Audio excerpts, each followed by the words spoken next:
Traders Anthony here. We're looking at the Euro Yen. Okay, if we look left, we're trading into a key level. We've got a touch here, resistance, resistance, resistance, resistance, support. Now support right on the dot, this high of this candle. So if we go down the time frames, 4H, what I'm anticipating is, well, we're trading into the London Open. I'm thinking we get something like, what's this, the 4-hour time frame, possibly a retrace, but I'm going to be looking for a short on the retrace. Okay, so we've got this distribution level on the 4H. We've got this weekly down here. I'll just color it yellow weekly, and we'll just quickly run down the time frames. Keep an eye out for these events coming up as well. So down to a 15-minute. I'm going to bring in just the Forex sessions. That's all I want. So this orange line here is the Asian Open. Asian session, we traded up. Okay, so we had this range prior through here, and then it spiked up into the Asian session open, and now we've got the London Open here. I'm looking for, and this is a 15-minute time frame. Just have a look at this. Okay, we've got this attacking liquidity above through here, and then what we get after that is a strong downward momentum, strong sell, where we have an imbalance set up here in these candles. We can see thin candles. So what I'm anticipating then is this trades back up into the Asia close. So we've got the Asia close coming up. We'll just mark it up, Asia session close, and that's at 5 New York time. Keep an eye on this. So I'm looking at the rotation through London, trade back up into the Asia close. Now you want to map out these session times. We've got the New York Open, New York session open at 8 New York time, right? And what I'm anticipating is move back. Have a look at this on the 15 minutes. So we've got this candle here, thin candle. I'm just going to pick up the candle low left, the candle high on the right, and pull that through, right? So this is a level of interest for me to go short, based on the fact that the momentum is to the downside here. Okay, so we've attacked buy-side liquidity throughout the Asian session. We hit that, trades off with a vengeance, and then I think they have another stab at it. So we'll just call this a 15-minute gap, price gap.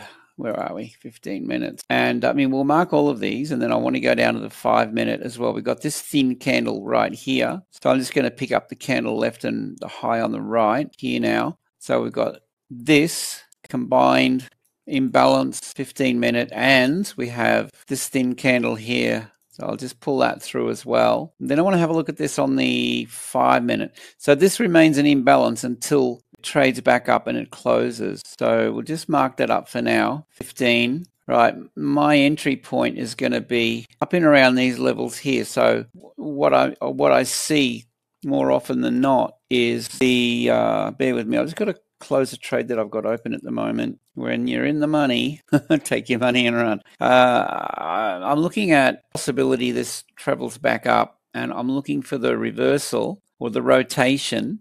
So we've got this rotation at the London Open, and then, well, the London Open actually isn't quite kicked in yet. And then I'm looking for possible rotation around in here, however it works out. But I want to get in around these levels, and then I'm hoping that New York is going to give us the trade. So that's what I'm anticipating at the moment. Let's see, we'll go down to a 5-minute. By the way, if you haven't already, guys, check out the links below, and yeah, have a look at my website, join our Telegram, it's free. So this is significant, this level right through here. We've got this thin candle here on the 5-minute. I'm going to pick up the high and the low left and right, and mark that. So that is a target for me to enter short if it sets up. So we'll just mark that up as a 5M. All right, I pull that through, and if we have a look here, we've really got nothing through here. A little bit of a gap there, a little bit of a gap here. I think this is really my target up here. In any case, I would look to layer in possibly.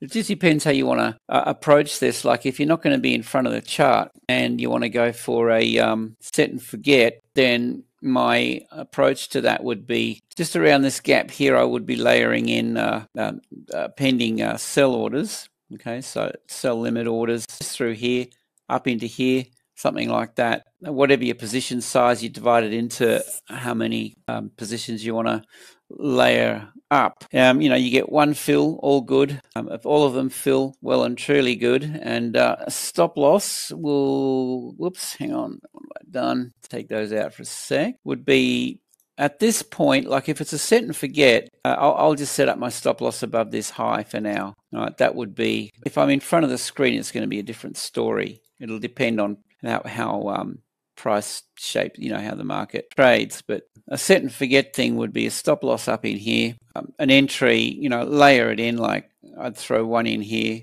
market, sell, buy limit, sell limit, another sell limit above, maybe in here, something like that. Throw two of them in there. I generally do that. I tend to double up on this one because it gives me a little bit of flexibility. If it trades back up and I'm not happy with how the market's shaping up and I want to exit this trade, well, we're trading into resistance here. And it doesn't take much for, if these fill, let's say we hit that and these fill, it doesn't take much for this to be in the money around here, and this is a positive trade. And then there's the option if you want to close all at break even or slightly better here, in case this decides to, you just got to watch the market and just see how it's trading.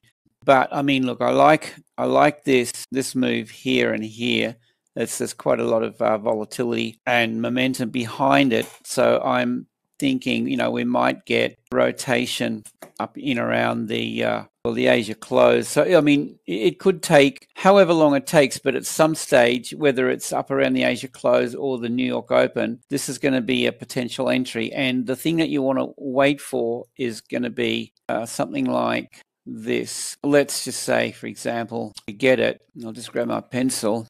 Up we go. We get a fill. This is my ideal, picture perfect. And then we're off to the races. Entry, it will be in around here. See, we want to take out this, we want this to rebalance. So we're looking at this gap back here.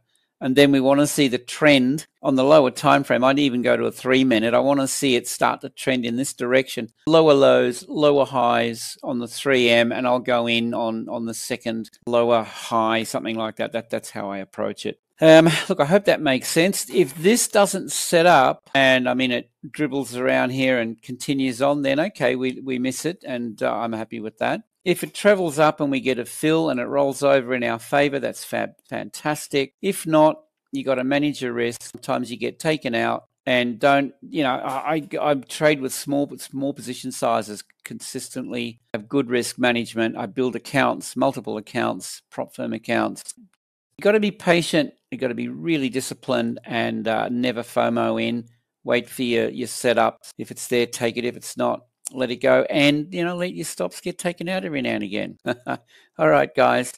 Links below. I hope you have a great day. Safe trading, and I will see you in the next one.